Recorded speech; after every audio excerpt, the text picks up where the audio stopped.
Assalamualaikum warahmatullahi wabarakatuh. Jadi kali ini penulis ingin menjelaskan soal pemindahan panas dari ruang mesin ya. Benar sebelumnya sudah buat video ini, tapi ternyata banyak sanggahan ya, dianggap ya desain mobil seperti itu, pabrikan sudah pinter mendesain seperti itu.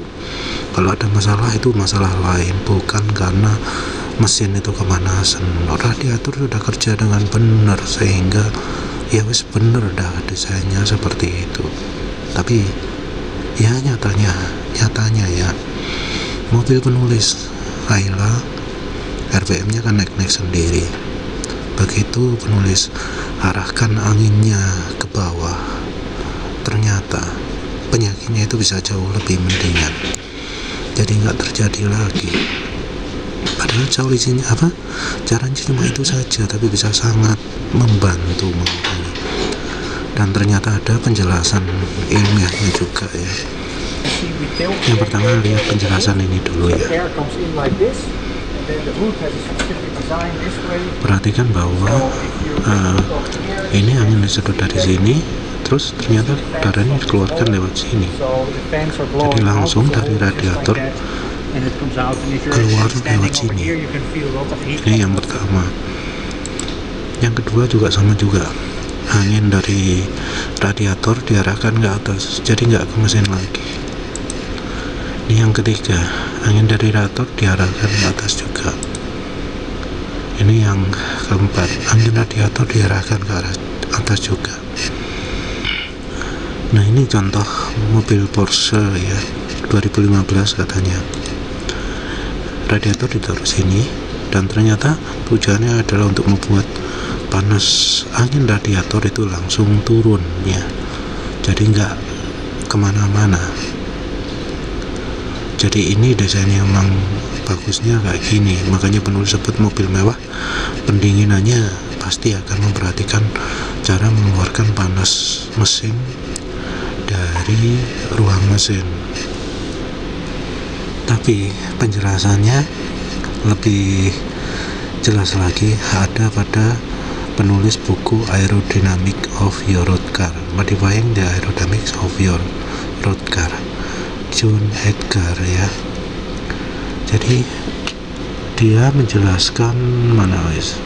Want the pressure behind the radiator to be as low as possible.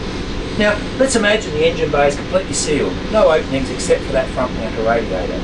The airflow will flow through the radiator, it'll build up in the engine bay, the pressure in the engine bay will rise. Jadi ini dijelaskan ya bahwa untuk mengeluarkan panas dari ruang mesin itu lebih penting daripada memasukkan udaranya gimana. The front of the radiator, everyone already knows about that. How do you get the air away from behind the radiator? Now in most cars there are openings and that air can flow out. Nah ini ya, ternyata sebagian besar mobil itu membuat udara angin dari radiator itu jadi turun ke bawah. Nah caranya itu ada, misalnya ini dipasangi sirip sehingga terjadi tekanan negatif sehingga udaranya dipaksa turun. Terus cara berikutnya, Like an all-wheel car, steering arms, there's openings to let those through, but there's also often much bigger openings because they're letting quite a proportion, the designers are letting quite a proportion of air come out through the wheel wells. So another way of lowering the pressure in the engine bay is to actually create openings that allow air to flow out past the wheels. Nah, yang berikutnya adalah dengan membuat tempat yang memungkinkan udara panas untuk bisa keluar di antara roda sehingga turun di belakangnya roda. Ini cara kedua. Oh ya, cara ketiga adalah mengalirkan ke atas. Tapi mengalirkan ke atas ini kayaknya cuma untuk mobil sport saja ya.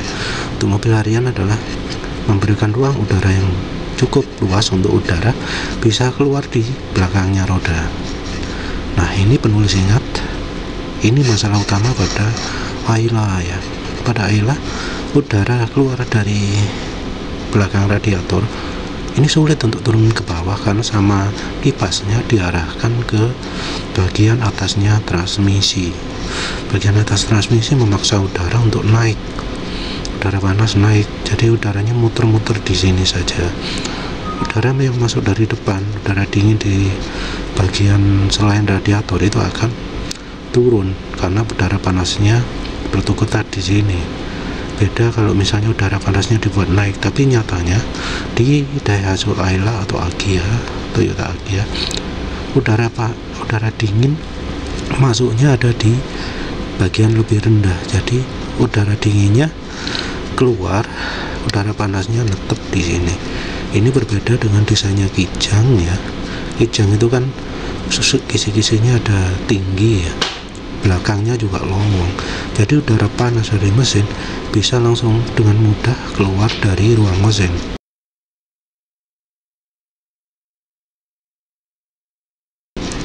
Kalau di Ayla ada halangan selain dari transmisi, belakang ini juga ada high beam atau apalah yang membuat udara panas itu lebih sulit lagi untuk keluar dari belakang. Nah, ini jelasan juga ya. Sealing gaps around the radiator, using foam strips, and that's a good approach. If you spray paint the foam black, where you can see it conform to all the different shapes, so it doesn't even have to be cut all that accurately. But in the real world, the greatest aerodynamic improvement by far in improving front mount heat exchanger efficiency is to get the air out of the engine bay and say lower the pressure there. It's not just guesswork, you can actually measure those pressures. Nah, ini katanya. Jadi ternyata solusi ya, modifikasi sederhana radiator dibesarkan, ganti radiator lebih besar, kipas lebih besar, itu nggak seefektif kalau kita bisa mengeluarkan udara panas dari radiator.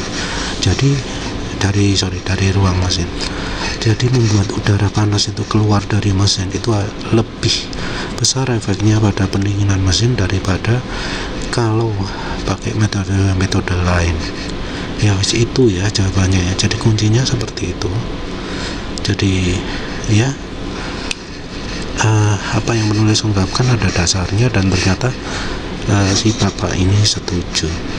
Jadi untuk mengeluarkan untuk bikin mesin dingin harus ada metode untuk membuat udara panas keluar dari mesin. Dan yang penulis tahu, desainnya Ayla, Agya, dan banyak mobil Toyota, Daihatsu, atau apapun lainnya membuat udara panas sulit keluar dari ruang mesin. Ya, itu saja. Terima kasih sudah menonton. Assalamualaikum warahmatullahi wabarakatuh.